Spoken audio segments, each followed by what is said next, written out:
Hey you, Darek Weber. And I know what you're already thinking, and the answer is yes, there really are lenses in these frames. Can you see the reflections on these bad boys? Good gravy. Here's what's up. I usually narrate true scary stories on the internet, and I've got some homies that do the same thing. Now, some of them, when they dip their toes into the true crime niche, I know, true scary stories, true crime, same, different, right? Not really, after all. Some of them do really well, and their audience says, yes, we've been waiting for you to do true crime stuff. It's about time. Where have you been? And it's awesome. And sometimes when other homies switch from the true scary stories to the true crime stuff, those videos do very poorly, and their audience boos them, and they point and they laugh, and they say, shame on you. Stay in your lane. That's no good. So I want to run a little experiment with you. I hope you don't mind. So here's what I mean by I usually narrate true scary stories. This video is a true crime video. All right. I've not done one of these before. There's probably going to be a lot more editing than what you might be used to seeing in one of my videos. But hey, I need you to tell me if you like it. And I need you to tell me if you dislike it as well. Okay, I think I'm just going to start recording. This story is called The Starving Poltergeist. All right, so check this out. So I kept on finding food missing in my apartment that I knew I wasn't eating. I confronted my girlfriend who lives with me about it, and she claimed she wasn't eating it. So I decided I'm going to set up a video camera and I'm going to catch her. This is what I found. All my life, I had never been one to believe in ghosts. I was a man of science, and I always believed that there was a coherent explanation for everything. But there was a time in my life when I started to doubt those beliefs as something really strange started to happen in my apartment. I first noticed it after I had gone grocery shopping. I'd bought enough food and snacks to stock the fridge and the little pantry that I had in my apartment. I remember eating well that night and saving some leftovers for the next day. I went to bed after some time, and when I woke up the next morning, I decided to warm up last night's leftovers for breakfast, but when I opened my fridge, I couldn't find them. Shocked, I wondered what could have happened to the leftovers that I left just the night before. At first, I thought I had kept them somewhere else and forgotten about it, so I looked around a little bit and I looked in the fridge, but no matter how much I looked, they had completely disappeared. As I kept searching through my fridge, I realized that something was very odd.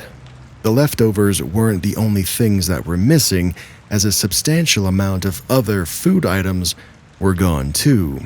I was completely baffled now. So I look into my little pantry to see if any food items were there, if they were missing too, and as I opened it, I realized that my pantry had also been ransacked. Now, my mind struggled to come up with a substantial explanation as to why my food was disappearing, and my first feasible thought was that it just had to be rats. I quickly realized how stupid that was, even as I knew that rats weren't capable of opening fridges and pantries, and even if they could, there would obviously be traces of crumbs or something. The strange phenomenon left me speechless for a while as I just kept racking my brain. I knew I was home alone all through yesterday, so no one else could have taken the food items. It took me a while, but I eventually snapped out of it and I went on with my day. I remembered telling one of my friends about it, and he made a joke saying, maybe it's a starving poltergeist. I mean, I've always told you that ghosts were real, and maybe this one is a chubby ghost who just wants to steal your food. I didn't laugh at his joke, so he continued with, dude, chill. Maybe it's just your mind playing tricks on you, or maybe you're just becoming forgetful, but you'll find those missing food items. Trust me. My friend's words put my mind at ease, and I eventually decided to shrug it off and forget about the whole thing. When I got home that night, I saw my girlfriend waiting for me in my apartment. She was sitting on the couch, watching a movie, and that's when I remembered that I had given her a key. Now, I immediately wanted to ask if she was the one taking my food, but I stopped myself. We hadn't been going out for long, but I didn't think she was a thief, so I decided to let it slide. We both slept at my apartment that night, and the next morning when I opened the fridge, the food was significantly smaller than what I had left in there last night. I decided to ignore this as I told myself that it couldn't have been her.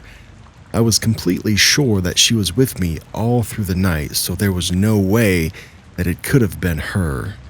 But as the week passed, and more food items were going missing, and it reached a point where I couldn't take it anymore, so I finally confronted my girlfriend. I remembered telling her, "I know this is a weird question, but I need you to tell me the truth. Are you the person who's been taking food from my apartment?" Shocked, she looked at me and said, "What the heck are you talking about? What do you mean taking food from your apartment?" I then looked her dead in the eyes and I said, "Well, for the past week now, a lot of food items have been going missing from my fridge, and I'm 100% certain that I'm not the one taking it. Plus, you're the only other person who has a key to my apartment, in addition to free access to my fridge." I could tell she was angry now, and she looked at me and said, "What's that supposed to mean? Are you accusing me of stealing your food? Because if you are, you've completely lost your mind. I don't need you to feed me." Things just escalated from there, and it didn't take long before we got into a very heated argument. I eventually left the apartment before things got any worse, as I wanted to clear my head. I walked around for a while before getting to an incredible idea. On my way back home, I stopped at a store and I bought a little security camera. When I got back home, I set the camera in a position that directly pointed at the fridge and my pantry. While my girlfriend had vehemently denied ever stealing from me, I didn't fully believe her, as I knew not to blindly trust the words that came out of her mouth. I convinced myself that she had been sneaking into my apartment when I was home alone to take the food, so I decided to personally catch her red-handed by using the camera to film her and get her stealing from me on tape. There was no way she was going to be able to deny it if I showed her the irrefutable footage, so I made sure she didn't see me setting up the camera. When I was done, I silently congratulated myself and I went to bed. I couldn't go to sleep that night because I found myself twisting and turning on my bed. After a while, I eventually started feeling sleepy, but I was a bit thirsty too, so I decided to get a cup of water from the fridge. When I was done, I went back to bed and I finally felt myself dozing off. I don't know when I finally fell asleep, but when I woke up the next morning, the first thing I did was check my fridge. And surely enough, numerous items had gone missing, so I rushed to check the camera's footage. I had a smile on my face as I couldn't wait to confront my girlfriend with the hard proof that I had just acquired. But as I kept watching the footage, my confidence turned into terror as I saw an unknown woman climbing out of a small storage space in my ceiling. I tried, but I couldn't make out her face as her hair covered most of it. Horrified, I watched as she started to roam my fridge and my pantry. As the footage kept playing, I felt a crippling fear fill each and every inch of my body as I watched how she ran to hide when I came out for my glass of water. Numerous horrific scenarios played out in my head as I realized that this woman could have killed me last night. The video was now nearing its end as I watched the woman go back into the small storage space that she crawled out of. This meant that she was probably still in my apartment. When the footage was finally done, it took a lot of strength, but I tried to keep myself from screaming. I knew I couldn't apprehend the strange woman on my own, so I calmly called the cops. When the cops arrived, I quickly showed them the footage, and the woman was immediately taken out of my storage space and arrested. The cops believed that she had been living there for a while now, and they told me I was lucky to have found her, as it was only a matter of time before the strange woman did something really morbid. Needless to say, I was terrified after asking my friend if I could stay at his place for a couple of days because I didn't want to stay in my apartment for a while. It's been a while since this happened, and numerous security measures have been put to place to make sure that it doesn't happen again. I still check that storage space from time to time, as the paranoia really gets to me sometimes. I've also started to live by a very famous quote nowadays, as I pretty much sleep with one eye open. Okay, so handy dandy plot twist. This was a true crime case wrapped up in a true scary story. Hopefully you liked that. After doing a little bit of my own research, the fella in the video, his name is Joe Cummings. Now, he is an actor. However, he claims that what he was doing in his video was not acting at all. In fact, he's got a place to reach out to him for questions, and some of the most common questions that he gets are, "Hey, Joe, are you shitting me?" To which he replies, "No, this is every bit as real and messed up as it seems." Another common question is, "Hey, who was the girl?" He says he has no idea. She didn't say much when the cops came to take her.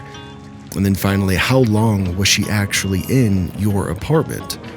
He says the police officers thought it looked as though she had been there for at least a couple of weeks, but maybe could have been longer. Damn. So I want to thank you for letting me dip my toes into this true crime niche. I hope you like it. If you do, let me know by liking the video and commenting. And if you don't like it, well, I need to know that as well. So please let me know that too. And until next time, I will see you in the next one. What was that?